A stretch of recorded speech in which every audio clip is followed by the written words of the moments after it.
Mchezo wa dabi ya Kariakoo umetamatika kwa siku ya jana katika uwanja wa New Amani Complex huko visiwani Zanzibar, na stori kubwa sio matokeo bali ni waamuzi wa mchezo huo, kwa maana ya Nasoro Mwichuyi bila kumsahau Kasim Mpanga, ambao hawa ndio walikuwa waamuzi ambao wamezungumzwa sana kwa sehemu moja ama nyingine. Hapa kinachosubiriwa ni kamati ya masaa 72 kuweza kutoa hukumu juu yao. Je, lile panga ambalo watu wengi wamekuwa wanakwenda kulisubiria litawakuta ama vipi? Jina langu ni Leopard John na hii ni The Golden Boot. Niko hapa na Mdachi Ali Omari. Nyuma ya kamera ni Gloria Ibrahim.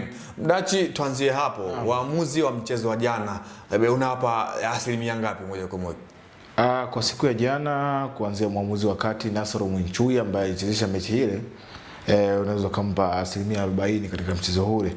Kuna baadhi ya matukio ambayo ni kweli aliweza kuyaamua kwa usahihi na alikuwa sahihi, lakini kuna baadhi ya matukio ambayo naweza nikasema ndio yamemtia dosari katika mchezo wake, katika mchezo wa siku ya jana, yeye kama mwamuzi na msimamizi mkuu wa sheria 17 za soka. Ukianza kuangazia, kuna baadhi ya matukio ambayo ni kweli aliamua kutokana na usaidizi wa washika bendera line 1 na 2, offside ambayo ilitokea kwa upande wa Young Africans Dube. Ukitazama alionekana yupo kwenye eneo la kotea kulingana kwa mujibu wa Hamdan Saidi ambaye alikuwa ni line 2 katika mchezo ule. Lakini ukitazama marejeo ya picha inakuonyesha kwamba Dube wakati mpira unapigwa alikuwa kwenye mstari sawa na walinzi wa Simba, na akafanya running kukimbilia mpira ambao ulipigwa nyuma ya walinzi wa Simba akaweza kufanya. Lakini kwa mujibu wa Hamdan Saidi alikwambia kwamba ile ni offside na mwamuzi wa kati, kwa kuwa wale ni wasaidizi wake ambao wanamsaidia katika vitu ambavyo havioni, kama mfano kutazama nyuma ya ukuta wa mabeki, linesman ndo anayemsaidia, akaweza kuamua kwamba ni offside kwa mujibu huo. Lakini kwa offside nyingine ni hii ya goli ambayo imekuwa ikipigiwa kelele. Kumekuwa na mkanganyiko. Watu wengine wanasema kwamba mpira wa kwanza ambao ulipigwa na Jospin Loemba kumfuata Selemani Mwalimu huenda alishika, na ndicho ambacho kilikuwa kinalalamikiwa na Djigui Diarra. Hata ukitazama picha za marejeo itakuonyesha hiyo.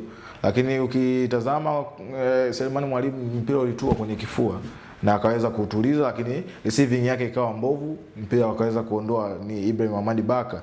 Lakini mpira unaorudi kwa mara ya pili, kabla mpira hujapigwa Selemani Mwalimu ni kweli alikuwa kwenye eneo la kuotea, na ukitazama picha za majezo zinaonyesha hivyo. Lakini Anicet Ohura kurudi ndani, naye Selemani Mwalimu akawa ameibia, yani amewaiba mabeki, akarudi ndani na kumwacha mlinzi wa mwisho wa Young Africans akiwa amezidi, kwa maana akiwa karibu na mstari wa goli kuliko Selemani Mwalimu, na anakwenda kupata mpira ambao ulipigwa na Anicet Ohura, anapiga kichwa ya kwanza, anaokoa Djigui Diarra, anamalizia kwa mguu kwa mara ya pili, anakwenda kushangilia, lakini Kasim Mpanga anakuambia ni offside, kitu ambacho hata wao wachezaji wenyewe kiliwashangaza, lakini pia hata watu walishangaa kwa nini hiyo offside. Kwa hivyo kwa dosari hizo pekee ndo zimekwenda kufanya ili chance ya referee ama jopo la waamuzi kwa siku ya jana kwa mchezo mzima kushuka, na walau kwa asilimia 40 kuna matukio ambayo waliamua kwa usahihi. Sawa. Pengine Mwichuyi alikuwa sahihi wapi, ama alikuwa bora kwenye matukio gani ambayo mpaka hizo 40 kwa upande wako umeweza kumpatia moja kwa moja? Kuna baadhi ya madhambi ambayo alikuwa akifanyika, alikuwa anatazama na kupuliza kwa usahihi.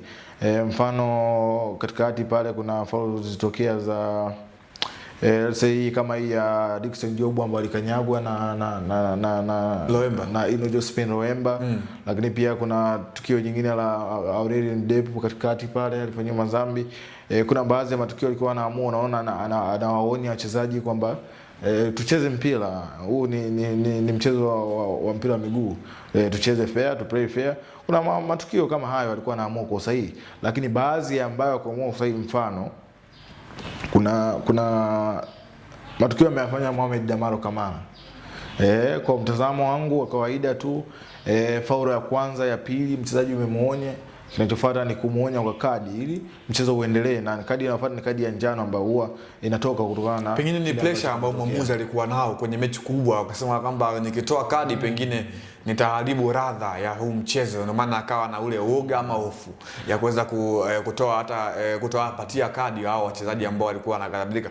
Kuna matukio mengi tulikuwa tunawashuhudia, hasa tukio la Djigui Diarra ambao walikwenda kumfukia mwamuzi, ilistahili kadi. So mara ile ya mara pili pia alistahili kadi. Mwalimu the same alistahili kadi ya njano. Damaro Kamara anakwenda kufanya tackle from the behind mara mbili, lakini mwamuzi anashindwa kumwadhibu kwa kadi ya njano.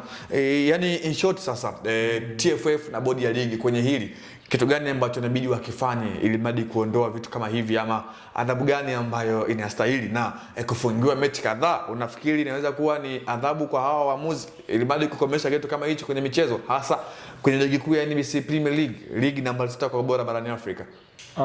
Kufungiwa ama kusimamishwa kwa muda, mimi naona kama limekuwa ni swala ambalo limezoeleka, kwa sababu tayari marefali wengi washasimamishwa kifungo chake ama adhabu ikamalizika, lakini bado akirejea. Lakini Mwinchui kwenye misimu 10 hakuwa kwenye hizo banning kwa sehemu moja ama nyingine. Dabi imekwenda kumchafua.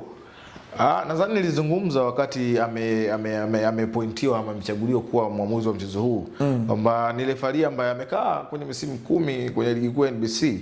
Kuna vijana ambao tayari wamemkuta, lakini wao vijana wadogo kama kina Rajiga tayari wameshachezesha mechi ya dabi ya Kariakoo, kwa hiyo wanafahamu pressure ya mechi hii. Lakini yeye inakwenda kuwa mechi yake ya historia binafsi kwenye career yake ya referee, lakini pia inakwenda kuandika historia nyingine kwa sababu yeye kwa miaka 10 yote hakuwahi kuchezesha mchezo hata mmoja wa dabi ya Kariakoo. Kwa maandalizi yake yatakiwa yawe makubwa, lakini pia hata psychological yatakiwa jiandae vizuri, kwa sababu alikuwa anajua anaelekea mchezo gani, mchezo wenye pressure kutokea nje kwa mashabiki, lakini pia hata yeye mwenyewe binafsi nadhani pressure aliyokuwa nao umezungumza hapo ni kubwa, ngana kwamba tayari alikuwa anahitajika kwanza aifanye career yake iendelee kuwa bora kwenye ligi kuu ya NBC baada ya kukaa kwa miaka 10 kwa kufanya vizuri ama kwa kuamua vizuri sheria za soka katika mchezo huu. Lakini pia yeye mwenyewe alikuwa anajitahidi kutengeneza ama kutaka kutengeneza trust hata katika game nyingine, aaminiwe kulingana na hii atakuwa amechezesha kwa haki na kufuata misingi na sheria za soka kama zinavyohitajika. Kwa hiyo hivi naweza nikasema ni vitu ambavyo inawezekana vilichangia hata yeye kumuondoa kwenye mchezo. Ukitazama hata mchezo huu ulikuwa unastahili kadi zaidi ya moja za njano kwenye mchezo huu kama adhabu kwa wachezaji ambao walionyesha utovu wa nidhamu, lakini mchezo umemalizika kwa kadi ya njano moja ambayo alikabidhiwa Mohamed Damaro Kamara.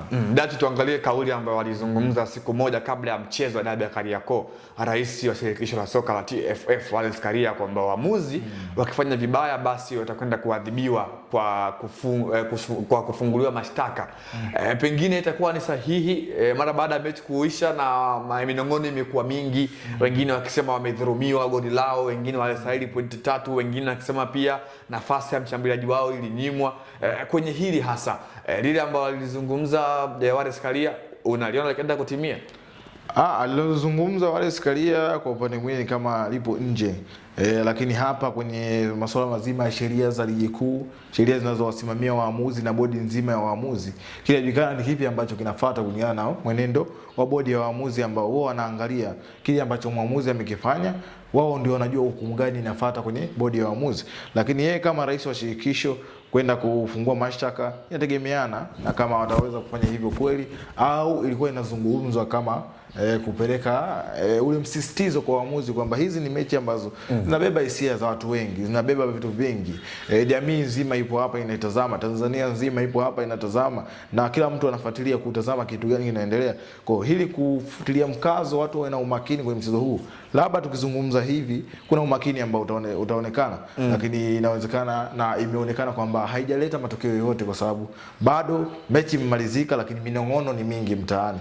Kwa tusubiri kuona kipi ambacho TFF watakifanya kwa mwamuzi ambaye amechezesha mchezo wa jana, na kuweza kutazama maamuzi ambao watatoa wao kama shirikisho na wasimamizi wa ligi kuu ya Tanzania Bara. Hata wahenga walisema kwamba mnyonge mnyongeni, lakini haki yake mpeni. Ndicho ambacho klabu ya Simba hivi sasa watakuwa wanakifikiria sana mara baada ya hapo jana goli lao kukataliwa, goli ambalo lilifungwa na mshambuliaji wao Selemani Mwalimu. Binafsi yangu nasubiri kushuhudia kile ambacho alikizungumza rais wa TFF kwa maana Wallace Karia juu ya mashtaka ambayo watafunguliwa waamuzi wa dabi endapo watachezesha nje ya sheria 17 za soka ambazo kimsingi ndizo wanazozingatia. Jina langu ni Leopold John, nilikuwa na mdachi Ali Omari na hii ni The Golden Boot. Nyuma ya kamera ni Glory Ibrahim Mwandu. Hadi wakati mwingine, endelea kusalia na Anuari TV.